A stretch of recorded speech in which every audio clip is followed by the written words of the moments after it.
गुरु पूर्णिमा के पावन पर्व पर दिनांक 30 जुलाई 1999 शाम का सत्संग। जय गुरुदेव, जय गुरुदेव नाम किसका, जय गुरुदेव नाम किसका। गुरु का ध्यान कर प्यारे,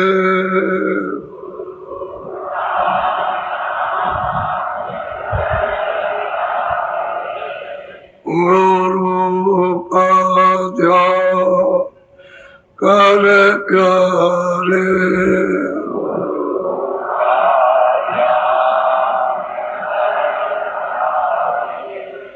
बिना इसके नहीं छूटना,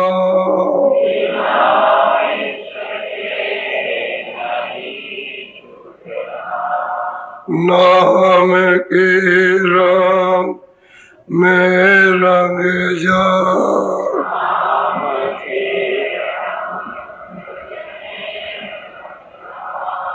मिले तो धाम निज अपना।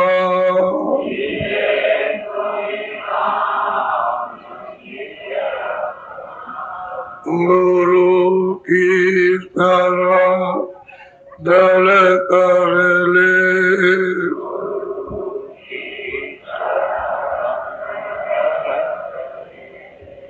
बिना से काज नहीं सरना,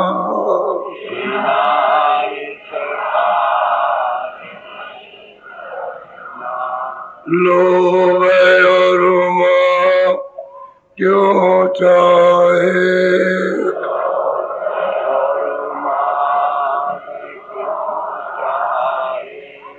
पड़ेगा फिर तुझे देना।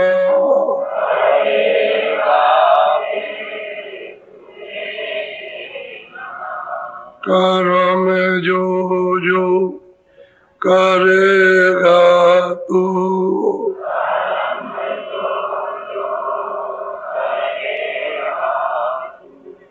वही फिर वो ना भरना।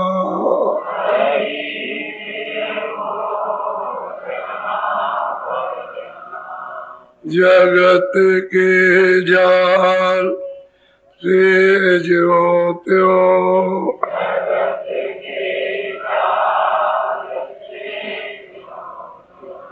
हटो मर्दान घी करना,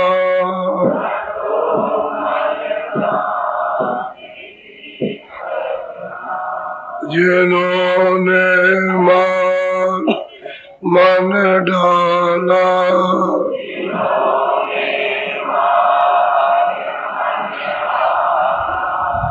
उन्हीं को तू माँ करना।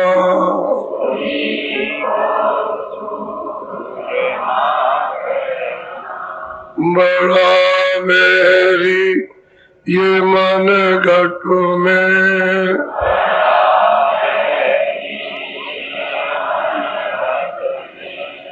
इसी का जी ना कटना,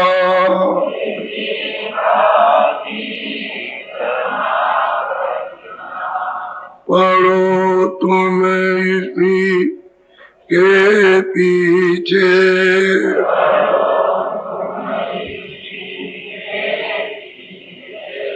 और सब ही जतन तजना।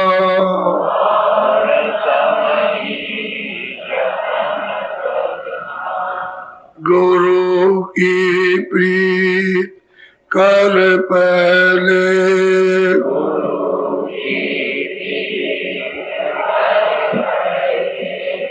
और घट सब को सुनना।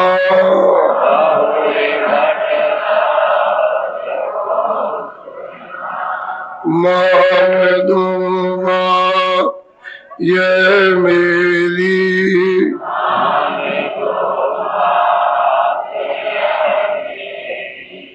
करे मत और कुछ जतना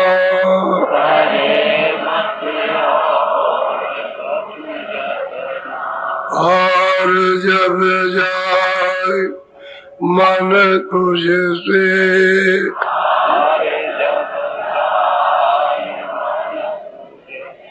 चढ़ा दे तो वो गमना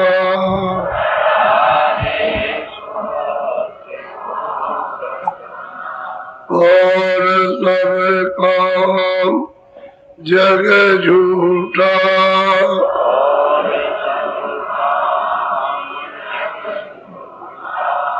त्याग दे इसी को गना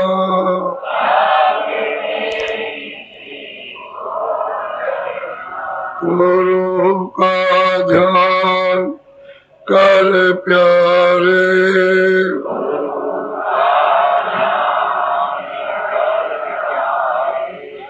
गुरु का ध्यान कर प्यारे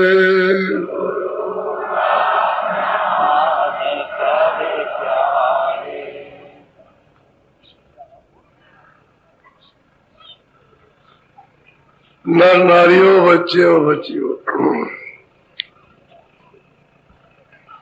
एक एक शब्द को चित्त लगा कर पकड़ो और बुद्धि से विचार करो तो जमा हो जाएगा और यही शब्द आपके समय पर सब काम आने लगेंगे। चेत करके शब्द नहीं सुनोगे और जमा नहीं होने दोगे तो कैसा भी समय पड़े आपको याद नहीं रहेगा। ये शब्द सत्संग में जो सुनाए जाते हैं ये दांव पेच है। भौजाल से निकलने के लिए तो हर दांव पेच को जब समझ जाओगे तो निकल जाओगे और दांव पेच नहीं समझे तो हार जाओगे। हारे तो हो ही और हार जाओगे क्योंकि मनुष्य शरीर फिर मिलेगा नहीं। तो इसलिए चेत के जा करके सत्संग सुनो और वचनों को अमल में लाओ। बाकी सब याद करके रखो।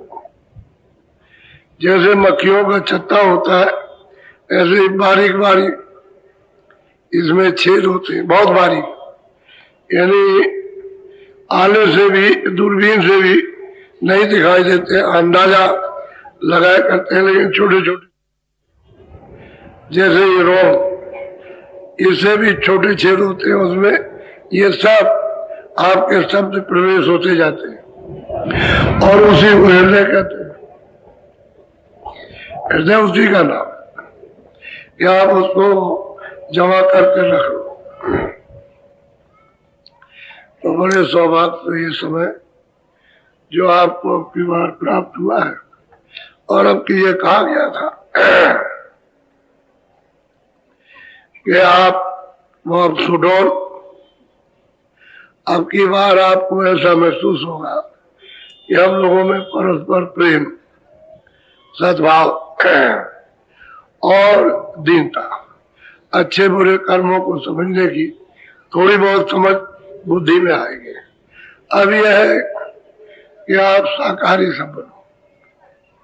ये तो आपने सब देख लिया, खा पी करके सब आपने देखा और उसी का आप अभी मौजूदा मनुष्य शरीर में भुगतान भोग रहे हो।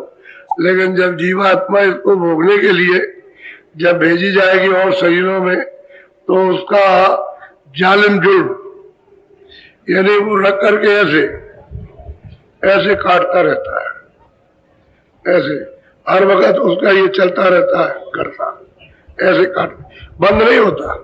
तो बताओ, फिर उसको काट पीट के बराबर जोड़ दिया और फिर शुरू कर दिया, ऐसे काटता रहता। तो आप इस दशा को इसका आपको परिचय नहीं है, ये आपको मालूम नहीं कि उन जीवों के साथ हम क्या करते हैं और हमारे साथ में कौन क्या करेगा, ये इसका आपको महात्माओं ने देखा है। तो देख करके जीवों के लिए तरस आती है, चिंता होती है, दुख होता है कि देखो जीव ऐसा ये काम आजादी पा करके कर रहे हैं, मनुष्य शरीर आजाद है, कर्म करने के लिए तो पूरा स्वतंत्र है और फल भोगने के लिए पूरा परतंत्र है। कर्म जो भी चाहो तो कर सकते हो, उसमें कोई रोक टोक नहीं है। और कहो कि जो हम चाहेंगे वो फल मिलेगा, वो तो उसके लिए परतंत्र, उसी में एक आटा पीटी होगी बुरी तरह। ऐसी ऐसी चीजें सुनने को मिलेगी कि आपने वो कभी सुना भी नहीं कि क्या होता। हमने तो आपकी बात इसलिए नहीं कहा कि आपकी समझ में आए ना आए और कुछ मतलब ये कि उल्टा कुछ हो जाए, तो हम उन्हीं चीजों को समझाते हैं कि जितने तुम हजम कर सको, ज्यादा कोई चीज तो हजम नहीं कर सकते हो तो रख नहीं पाओगे। बर्तन उतना ही जिसमें चीज रख दी जाए और काम में आएगा, खराब ना हो, फटे नहीं। सोचो साहब, तो जितनी जरूरत है उतना आपको सुनाया जा रहा धीरे धीरे, और इससे ज्यादा सुना दें तो आपकी समझ में कुछ नहीं आएगा, कुछ नहीं आ सकता। बहुत बचा के सुनाया जा रहा, कहीं ऐसा न हो जाए कि दिमाग इधर उधर हो जाए, ऐसा है। तो आप इन सब चीजों पर जो कहे उस पर ध्यान रखो, शाकाहारी हो जाओ। आपसे किसी की हिंसा मत करो, आदमी हो, कोई स्त्री हो, कोई बच्चा हो, पशु हो, पंछी हो, किसी को नहीं, अपना जैसा उसको जीव समझो। जैसे हम में जरूरत है, हमको तकलीफ पीड़ा होती है, ऐसी उनको भी तकलीफ, उनको भी पीड़ा दर्द होता है। सब जो गुण उनमें वो गुण आपके गुण में, उनके गुण में कोई अंतर नहीं, क्योंकि सूरत यही माँ, और वो इधर से निकल के इधर आई, वही सूरत इधर आ गई, यही सूरत उधर चली गई। वही पशु पंछी से निकल करके जब पूरा चक्कर लग गया तो इसमें आ गई, और आप इसमें ये जो आ गई तो वही है, और ये फिर वही जा रही। तो इंसान और जो प्रवाह चला हुआ है ना, ये तमाम निषेध। अब पहले तुम देखो, अपना तो हिंदुस्तान है, गीता भी कहते हो, रामायण भी कहते हो, भागवत भी कहते हो, पुराण भी, संतों की तो किताबों को छोड़ दो, इनको सबको वेद शास्त्र पूजा भी मानते हो, पाठ भी मानते हो, गंगा भी जमुना भी। लेकिन यह है कि विदेशियों से ज्यादा आप मतलब ये कर्म करने लगे। उन्होंने अपने यहाँ बंधन कर दिया कि कोई भी हमारे यहाँ मांस बेचेगा उसको सजाए मौत, जो बेचेगा दुकान लगाएगा उसको यहाँ से ले जाएगा सजाए मौत। कई मुल्कों ने इस तरह का आदेश जारी कर दिया, और आप ऐसे देश में रहते हुए जो धार्मिक थे और उसमें आप कोई इस तरह का यानी शिक्षा न दे सके, अभी कानून मत बनाओ, लेकिन शिक्षा तो दो कि भाई ये हमारे देश का कर्म नहीं है, इस कर्म से हमारा पतन हो जाएगा। हम इस कर्म से मतलब हम अपने माता पिता बाप दादों का यानी खत्म कर देंगे और अपने को भी गड्ढे में चले जाएंगे। तो ऐसा करो, पहले शिक्षा दो। कानून तो जब बनाना जब शिक्षा मिलने लगे, कानून बनाओगे और शिक्षा नहीं मिलेगी तो फिर मतलब ये फिर जबरदस्ती होगी। ऐसा नहीं, प्रेम के साथ शिक्षा दो, शिक्षा में उनको बता दो कि तुम्हारा काम तुम्हारे देश का नहीं है। अब अगर जंगलों में या हमारे रांची के जंगलों में रहते, या लंबा है उधर गुजरात में सूरत के पास पहाड़ों पर हम वहां गए तो उन्होंने एक ही बार में सब, जब मैं यहां से पहुंचा तो लंबा वालों ने उन्होंने पहाड़ में जो रहते हैं ऊंचे नीचे पहाड़, उन्होंने 3 किलोमीटर यानी पहाड़ काट करके सड़क बनाई गाड़ी को जाने के लिए। अब आप देखिए वहां सरकारी कोई नौकर चाकर नहीं लगे और ना कोई पैमाइश का इंजीनियर है, वही सब मतलब एक ही जंगलों में रहने वाले जैसे कोल भी रहते हैं, उन्होंने काट काट के सड़क बना दी और हम लोग की गाड़ियां उसी रास्ते में गई। वो देखा अपनी आंखों से, बड़ा सराहनीय उन्होंने काम किया। तो जब मैंने उनको देखा तो स्त्रियां ये फटे कपड़े, ये सब रिश्ता उनका दिखाई दे रहा, इधर भी फटा है, इधर फटे कपड़े, गंदे पहने हुए। हमने उनको देखा और बहुत भीड़ लगी, बहुत। यहाँ वो लोग हैं देखने वाले बहुत, तो यहाँ बैठे जो साथ में थे, बहुत भीड़ लगी, उनको सुनाया। फिर उनको नामदान दिया, नामदान दे के भजन करने लगे। उनसे कहा हम दोबारा फिर आएंगे। जब दोबारा गए तो ये धोती अच्छी धोती, ये स्त्रियां जंगलों की अच्छी धोती पहने, और ऐसा प्रतीत होता है कि ये शहरों में रहती है, शहरों का रहन सहन हो गया धोती ठीक साफ। तो उनसे पूछा गया, उन्होंने पूछा भाई पहले तो ऐसा नहीं था। कह लगे पहले कोई बरकत ही नहीं थी, काम करते थे, मेहनत करते थे, बरकत नहीं होती थी। और अब जब से महाराज जी आए और हम भजन करने लगे तो तब से बरकत खेतों में बहुत होता है, अब मतलब बहुत बचता, क्योंकि हमने खाना पीना सब छोड़ दिया, खाना भी छोड़ दिया, पीना भी छोड़ दिया, हिंसा करना भी छोड़ दिया, और नशा करते थे वो भी सब छोड़ दिया, तो बरकत मिलने लगी। अब ये यहाँ मंदिर पर सेवा करने आते हैं, टोली की टोली आती है, कभी 50 की, कभी 25 की, कभी 30 की, जगह जगह पहाड़ों से। तो उनसे आप पूछिए कि तुम्हारा जीवन कैसे था, तो कहीं भी हो देश के अंदर, वो अगर शिक्षा होने लगे तो सब लोग इसको स्वीकार कर लेंगे। बताना है ये अवगुण है, ये गुण है, और तुमको क्यों तकलीफ है कि इसको छोड़ोगे तो तुमको आराम मिल जाएगा, तुमको लाभ होगा, रोटी मिलेगी, कपड़ा मिलेगा, तुम परेशान नहीं रहोगे। ये सब उनको बताना उससे ठीक रहेगा। अब वो वहां से यहाँ आए तो यहाँ 10-15 दिन 20 दिन रहते हैं, कोई कोई तो 1 महीना, तो बिल्कुल एकदम 4 बार बिल्कुल ठीक, एकदम बिल्कुल ठीक हो जाते हैं। और लड़कियों को देखो, देवियों को, तो उनको देख लीजिए, ऐसे मालूम होती है जैसे शहरों में। शिक्षा की जरूरत है, शिक्षा यानी मतलब है महात्माओं के द्वारा दिलाना चाहिए।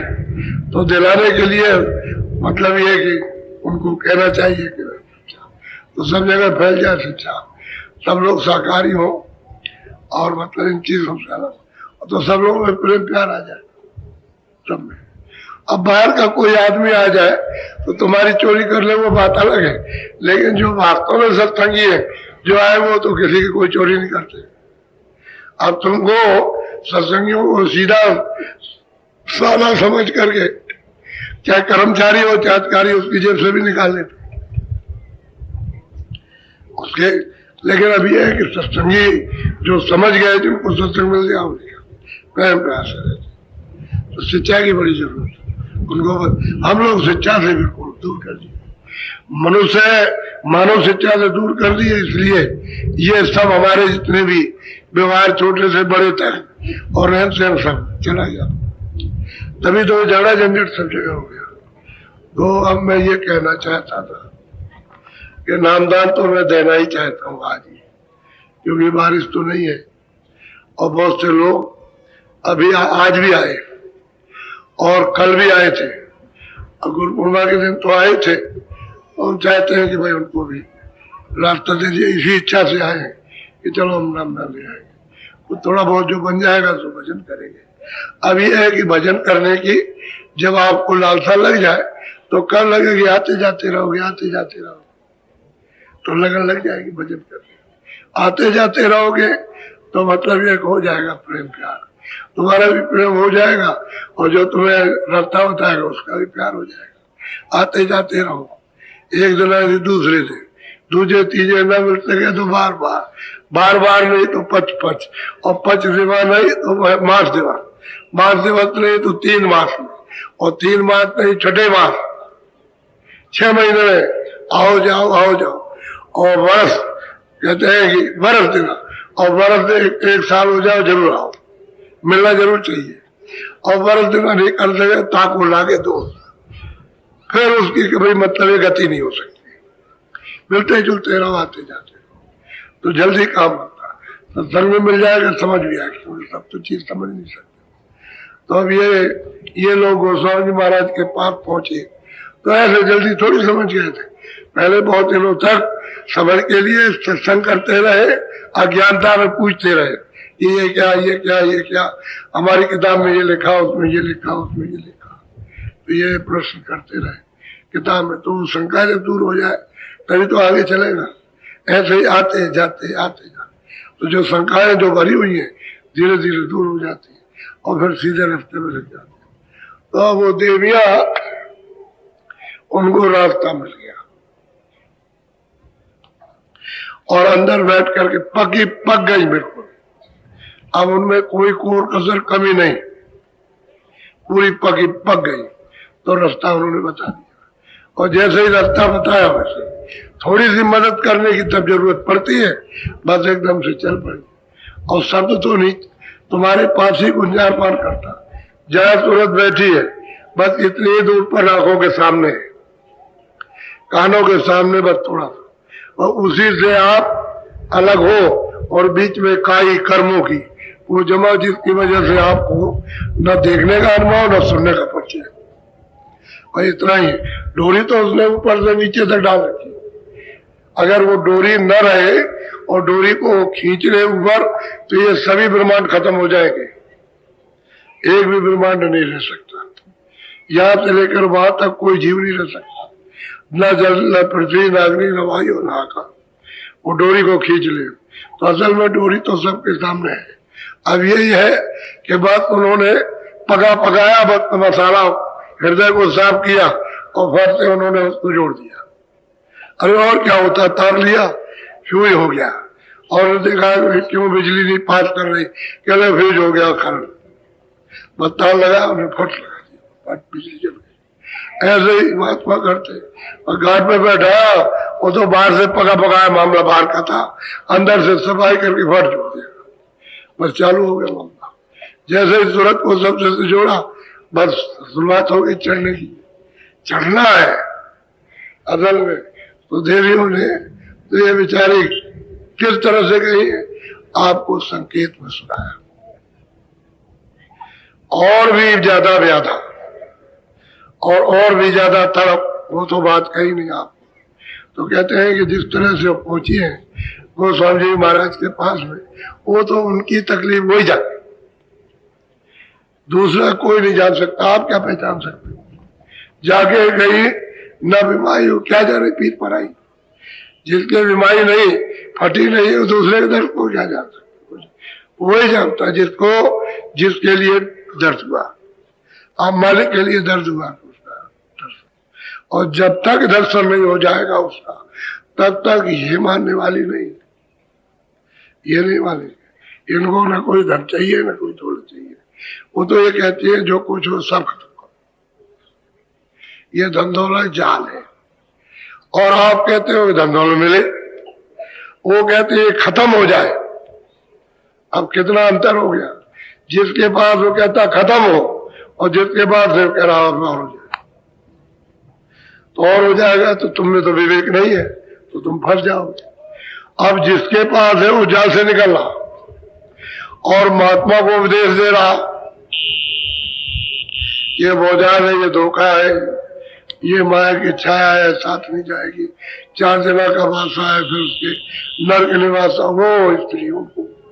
अब वो इसलिए कि वो देख रहे हैं, उसकी परीक्षा कर रहे हैं कि देखें ये चलेगी कि नहीं चलेगी। तो वो देख जब सब विधि से जान लिया कि ठीक, रास्ता रात खोल दिया, रास्ता खोल दिया, रास्ता दे दिया, और चल पड़ी। बोलो, अब आप सुन लीजिए।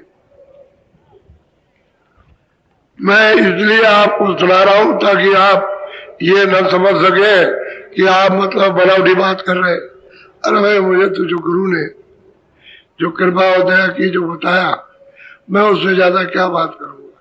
और पिछले महात्माओं ने जो कुछ भी किया है और बताया, उससे ज्यादा क्या होगा। लेकिन आपको ये भरोसा होगा, विश्वास होगा कि नहीं, मतलब ये ऐसे लोगों ने प्राप्त किया। बोलो।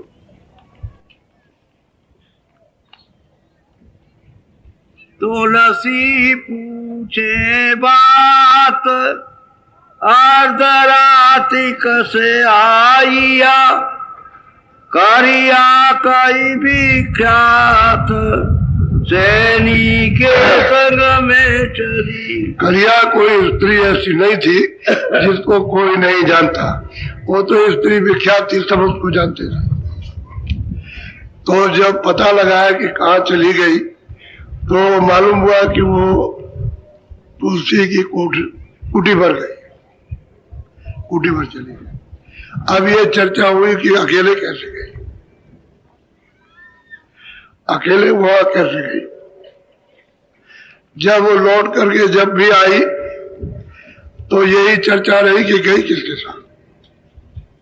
तो ये बताया कि भाई मैं तो शनि के साथ गई थी, उसके साथ, और 4 और थी, 5 थी, 5 सखियों के साथ हो गई।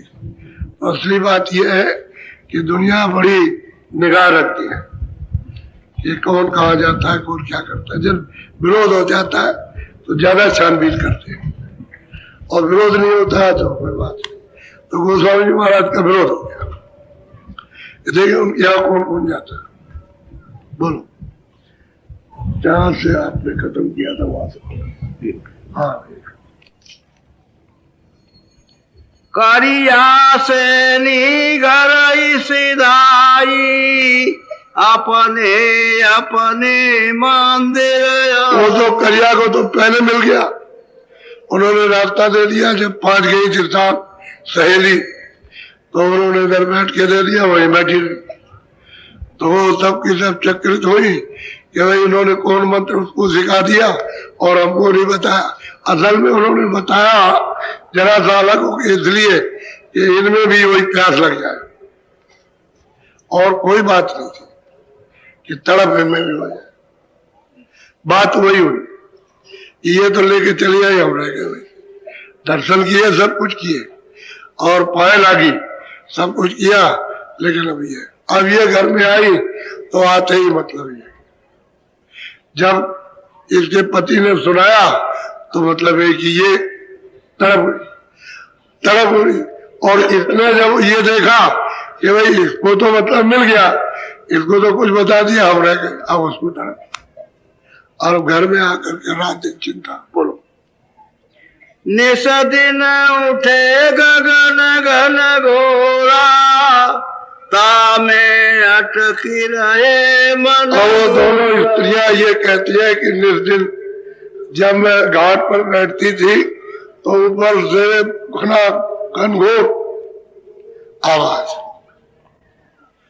ऊपर से बादल गरज रहे, मृदंग बज रहा, घंटा बज रहा, घड़ियाल बज रहे, आरती हो रही। कहते हैं निस दिन गगन घन घोरा, आकाश सारा गूंज रहा इन आवाजों से, देववाणियों से, वेदवाणियों से। और रोज जब बैठेगी और रोज नियम से करेगी और वो दया करेंगे तो क्या नहीं हो जाएगा। कहते हैं रोज गगन घन, तो मेरा मन उसी में फंस गया, क्योंकि वो आनंद लेने लगा। और यहाँ इंद्रियों के घाट पर कोई आनंद है नहीं, यहाँ तो भागते भागते भागते भागते कितने युग हो गए, कहीं भी आनंद। मनुष्य शरीर में आओ या पशु में जाओ या पंछी में जाओ, कहीं भी किसी जगह आनंद नहीं मिला। अब कहते हैं उधर से गगन घन हो रहा, गगन जो है घनघोर, आवाजें बाजे बज रहे, बाड़ियां हो रही, उसी को देववाणी ब्रह्मवाणी कहते। और मन मेरा, वो कहते हैं उसमें फंस गया, इन्हें लग गया, वहां स्थिर हो गया। अब भाग दौड़ उसने बंद कर दी।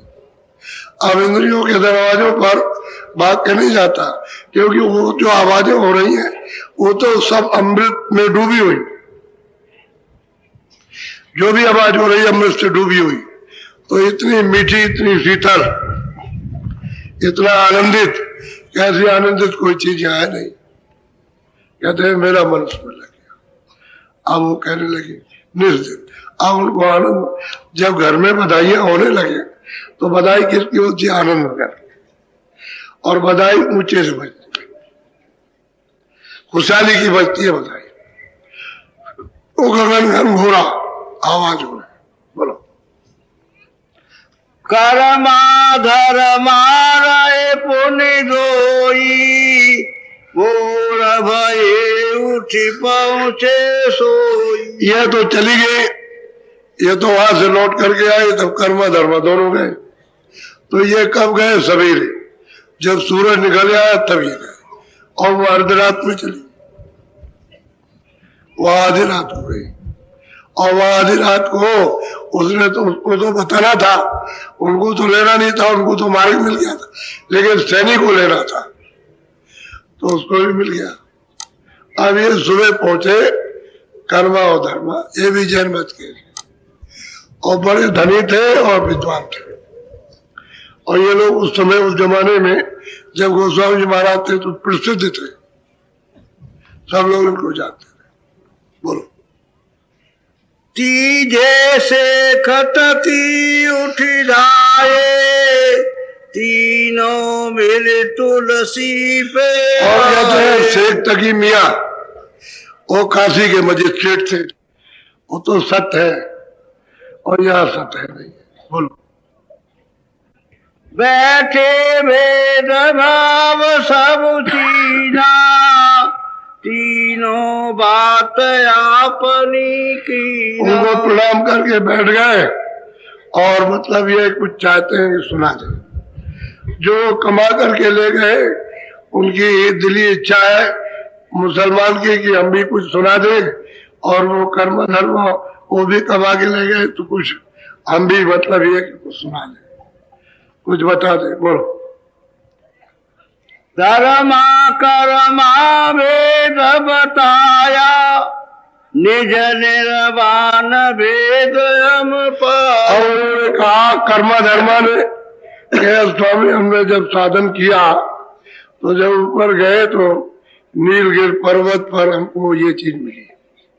कहते वहां गुरु का साक्षात्कार, गुरु मिले। जब वहां गुरु मिले तो मैं उधर गया, उस तरफ में तो कहते हैं निर्वाण पर, जो सहजल कमल में जो निरंजन भगवान ज्योति स्वरूप में कहते हैं, मैंने उनको देखा वहां जाकर। यहाँ तो किताबों में उन्होंने कहीं नहीं देखा था। उसी को निर्वाण पद कहते हैं, मुसलमान उसको खुदा कहते हैं, ईसाई उसको परमात्मा कहते हैं, गॉड कहते हैं, हिंदू परमात्मा कहते हैं। सबके शब्द अलग अलग है। तो भी कहते हैं निर्वाण पद जो था वहां सहजल कमल में वो मैंने प्राप्त कर लिया, मैंने उसको देखा। तो उन्होंने पूछा होगा कि कैसा है, तो जैसा देखेगा वैसे ही बताएगा, जो चीज देखेगा। अगर उसने कुछ इधर उधर से कुछ कह दिया तो कुछ नहीं, तो ऐसी चीज बताएगा, ऐसी चीज जो वही है, जो देखेगा वही बताएगा। उसका इस तरह का चिन्ह है कि जो उसको देखेगा वही बताएगा, और नहीं देखेगा तो उसको बता नहीं पाएगा। कोई ऐसे कह दे तो झूठ तो ये बोल गए थे वेद बनाने वाले ब्रह्मा, आद्या महाशक्ति इनके लड़के हैं। तो तीनों तपस्या कर रहे थे, और तपस्या करते करते करते करते जब इनको सिद्धि हो गई तो पूछा कि तुमने विष्णु से और शिव से कि तुमने पति का भगवान का दर्शन किया है? तो उन्होंने नहीं किया। ब्रह्मा से पूछा कि तुमने दर्शन किया? हाँ किया। झूठ बोल गए, झूठ बोल दिया। तभी तो आद्या महाशक्ति ने जब अंतर ध्यान होके देखा तो नहीं किया, दर्शन नहीं किया। तो उन्होंने श्राप दे दिया कि जाओ जगत में तुम्हारी कोई पूजा नहीं करेगा, और तुमने सत्य बोल लिया तुम्हारी पूजा होगी। इसलिए विष्णु की और शिव की पूजा होती है, ब्रह्मा की नहीं होती, तो झूठ बोला था। तो वेद लिखने वाला जब झूठ बोल दे कि हमने उनको देखा भगवान, तो बताओ और क्या होगा? उसी ने नहीं देखा तो वहां झूठ उठ नहीं चलेगा। झूठ चलेगा बाती में फर्क, दर्शने में फर्क हो जाएगा। और वहां दर्शन, मुसलमान देखेगा तो वो बताएगा, हिंदू देखेगा तो वो बताएगा, ईसाई देखेगा तो बताएगा, जैनी देखे कोई भी देखे वो रूप बताएगा, बगैर बताए हुए देखे हुए नहीं बता सकता। तो कहते हैं निर्वाण पर हमने जहां पर अपनी आंख से देखा, उसको प्राप्त कर लिया। अब ये कह रहे कर्मा, ये कह रहे हमने पाया। बोलो। सो निर्वाण पार एक द्वारा। वो कहते हैं कर्मा धर्मा के स्वामी निर्वाण पद के सहजल कमल के ऊपर, क्योंकि सहजल कमल में जो भगवान बैठे हुए मोह लोग राम मुस्काई। अब यही तो बात, जब वो हंस दिए तो तुरंत गए मुखवाई, तो कहीं पेट थोड़ी है, उधर मार उधर गए, पेट में नहीं, पेट नहीं है, वो तो उधर गए मैदान में खड़े हुए। तो वहां खड़े होकर के साहब पूरा विस्तार देखा कि 14 लोग क्या है, स्वर्ग में वैकुंठ में 14 लोग 14 तबक है। तो कहते हैं हमने, अब वो कहते हैं निर्वाण पथ के परे एक दरवाजा है, द्वार, और सच्ची बात है कि दरवाजा है। वो देखा उन्होंने, ठीक बताया कि उसके पार एक दरवाजा है। जा बोलो। निरखा फटक शिला के। ये जो देखेगा ये सब बताएंगे, दरवाजा बताएंगे, दरवाजे में जो चिन्ह है वो बताएंगे, तब सही होगा। खाली दरवाजा कह दिया वो नहीं, वो चिन्ह बताएंगे, वो दरवाजे पर चिन्ह है। और जैसे ही दरवाजा खुला तो बाहर फटक सिला, फटक सिला, फक मैदान, इतना बड़ा मैदान है। तब वहां खड़े होकर के लोग देखते, उसे वो कहते उधर, वो दरवाजा उधर का खुला और इस मैदान में शिला पर, और बिल्कुल प्रकाश में, अंधेरी कोई पत्थर की शिला नहीं है। और वहां खड़े होकर के तब देखते, तो कहते हैं हे स्वामी हमने उधर जाकर के देखा। बोलो। देखा जावा पार एक द्वारा, जे जावा देखा पुरुष निहारा, ताकि शोभा यज्ञमय पार। कहते हैं कि मैंने उसके पार जाकर के देखा एक पुरुष, उसकी शोभा अपार है, कहने में नहीं आ सकती। तो असल में बात यह है कि उन्होंने रास्ता बताया, उन्हीं के सामने कमाई शुरू हुई, यानी भजन शुरू हुआ, उन्हीं के सामने अनुभव होने लगा। और वो फिर मतलब है कि सूरत चढ़ने लगी, घना घोर आवाजों को सुन करके, पकड़ करके, मतलब है वाणियों को, नाम को, शब्द को पकड़ के चढ़ी ऊपर को। अब वो देखते हैं, कहते हैं हमने उस शब्द में लय होकर के देखा एक पुरुष न्यारा, अलग पुरुष देखा, न्यारा अकेला, जिसकी शोभा वर्णन नहीं हो सकती। किताबों में कोई रूप रंग रेखा कोई बनाने नहीं आ सकती, ऐसी उसकी शोभा है। आज बोलो। ताका भेद निर्वाण न पावे। ये जनमत के यही खुद कहते हैं जो पढ़े लिखे, कह लगे उसका भेद, वो कहते हैं कि निर्वाण नहीं पा सकता। पहले तो ये निर्वाणी पद को सब कहते थे, अब वो कहते हैं हमने उसको देखा जो अगम है अपार, उसकी शोभा कहीं न जाए। कहते हैं निर्वाण कभी वहां जा नहीं सकता, यानी ईश्वर ब्रह्म और खुदा वहां कभी नहीं जा सकते। कहते हैं हमने उसको देखा, ठोक करके कहते हैं हमने देखा, कोई ऐसे वैसे नहीं। कोई कहे भाई कैसा देखा, तो जो देखा वो बताएगा, जिसने नहीं देखा। बोलो। नैन सुनी रखी देखी में आवे। अच्छा, जिसकी आंख खुल जाएगी उस नेत्र से, तीसरे नेत्र से, तीसरी आंख से जब खुलेगी उसी से दिखाई देगा, ये बाहर की दोनों आंखों से नहीं दिखाई। ये तो ये जड़ चीज दिखाई देगी, जैसे मनुष्य शरीर है, शरीर तो जड़ है, लेकिन इसमें जो गोपनीय सूरत है तो चलता फिरता नहीं दिखाई देगा।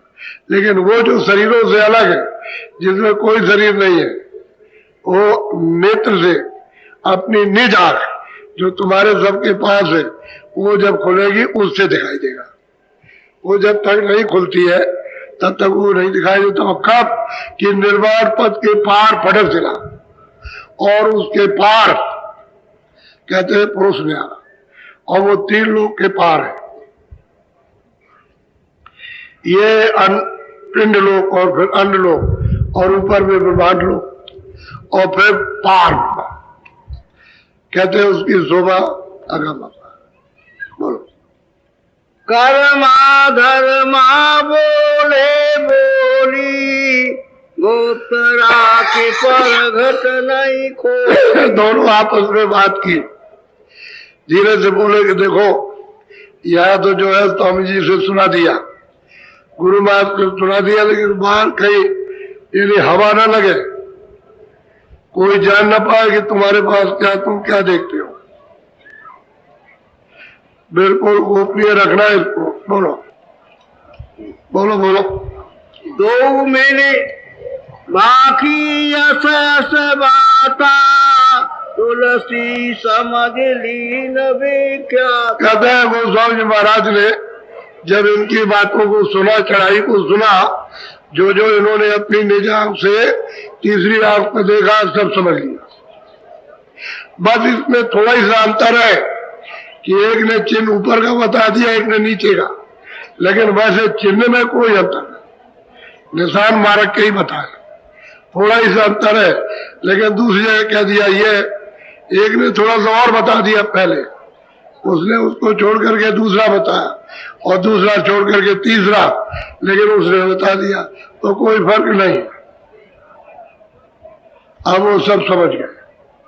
हाँ ठीक है, ऐसे ही रोज करते रहो। बोलो। शेखत की उठ के तब बोला अपनी बिरी बात सब। कहते हैं जो उसके दिल में बात थी, अब वो शेख तक ही उठ करके उन्होंने प्रणाम किया और कुछ अर्जी की, अपनी कुछ जो कुछ भी देखा उन्होंने अनुभव किया उसको कुछ कहना चाहते, क्योंकि वो तो मुर्शिद है, शेख तकी मियां मुरीद है। अभी वो तो मुर्शिद तो सब कुछ कहना ही है, जिससे कुछ पाया उससे तो कहेंगे ही। बोलो। खुदाबंद एक अर्ज हमारी मैं मुरीद मुर्शिद को। ध्यान से आप सुनिए, आप खुदा है, यानी गोस्वामी जी को तकी मियां कहते हैं कि आप खुदा है और मैं आपका बंदा। इस बंदे की एक अर्ज, आप मुर्शिद हैं और हम मुरीद हैं, हमारी ध्यान से इस अर्जी को सुन लीजिए। बोलो। फजल नजर मेरे पर कीजे मेरी अर्ज शीत मेरे ऊपर में दया दृष्टि, कृपा की दृष्टि, मेहर की दृष्टि कीजिए और मेरी जो अर्जी है आपके सामने पेश, उसको जरा सा ध्यान देकर चित्त से सुन लीजिए। आप बोलो। बांदा ने बकसी सी पाई सो हजरत में कहूँ सो। और तकी मियां कहते हैं इस बंदे ने, जो आपका बंदा मुरीद था, उसने आपने बख्शीश में दिया और कहते हैं आप भी हजरत है, आप ही हजरत है। हजरत भी वही है, मुर्शिद भी है और मालिक भी है, सब आप। कहते हैं जो आपने बख्शीश दी, इन्हें दया देती कृपा की है, वो सुनिए। बोलो। एक रोज फजल सकीदा रू चढ़ गई अगम के। कहते हैं एक रोज ऐसे ही अभ्यास करता रहा, साधन भजन करता रहा और उस शब्द को, नाम को, उस आवाजों को सुनता रहा। एक दिन ऐसा हुआ कि हमारी रूह चढ़ गई ऊपर गगन में, ऊपर चढ़ गई। बोलो। चौथा तब कदे की जागा जा जा जानवी की उठे। कहते हैं जब रूह ऊपर में चढ़ गई तो हमने क्या देखा, वहां 14 तबक है, 14 लोग और लोगों में अलग अलग राज है। तकी मियां कहते हैं हमने वहां सब देखा, सब अपनी आंख से देखा। जब रूह ऊपर को चली गई, चढ़ गई नाम के द्वारा, शब्द के द्वारा, तो वहां जाकर के देखा। और अलग अलग नबी राज करते हैं, 14 लोक में अलग अलग नबी हैं, लेकिन जाएगा, जो दिखेगा वही जानेगा, इस लोक में ये नबी है, इस लोक में ये नबी है, नहीं तो किसी को मालूम नहीं। बोलो। रूह दौड़े पटे अबरा तोड़ा, 14 तब करूँ से फोड़ा। अब यह है कि रूह दौड़ी, शब्द को पकड़ करके ऊपर चढ़ी, तो कहते हैं जो 14 तबक का जो आसमान है उसको तोड़ दिया, वो अंडा फूटा। वो तो एकदम जब फूट जाएगा तभी ऊपर में सूरत उड़ेगी और तभी शब्द साफ सुनाई देगा। जब तक उसके अंदर रहेगी तब तक उतना शब्द सुनाई नहीं देगा, साफ नहीं होगा। तो रूह जैसे जैसे शब्द को पकड़ेगी और जैसे जैसे पर्दा उतरेगा उतने साफ सुनाई देगा। तो कहते हैं 14 लोग के अंबर यानी आकाश को तोड़ दिया और परे निकल गई। बोलो। ले लगी जाई लाई के माई, साहिब रब बसे तेरी ठाई। और कहते हैं कि जब लो लगी शब्द में और जब ले हुई तो ऊपर चढ़ी, तो कहते हैं वहां खुदा भी मिला और रब कहते हैं जो ब्रह्म है, इस कुटी में बैठा हुआ उसको कहते हैं रब। कहते हैं दोनों का दर्शन, ये भी मिल गए और वो भी मिल गए। ऐसी लो लगी कि हमने अपनी आंखों से देखा, तो उनकी भी आंख खुल गई, अब मेहर हो गई, उनके ऊपर दया हो गई। बोलो। चुबे चुबे ज्वाबी साई, वो साहिब दिल अंदर पाई। बाबा तुम मत करो बच्चियों, अपनी अपनी जगह वो बैठ जाओ, वहां किसी के छाते के नीचे बैठ जाओ। बादल आगल तो कुछ नहीं है, लेकिन पानी बरस रहा। अभी तो कोई बादल नहीं था।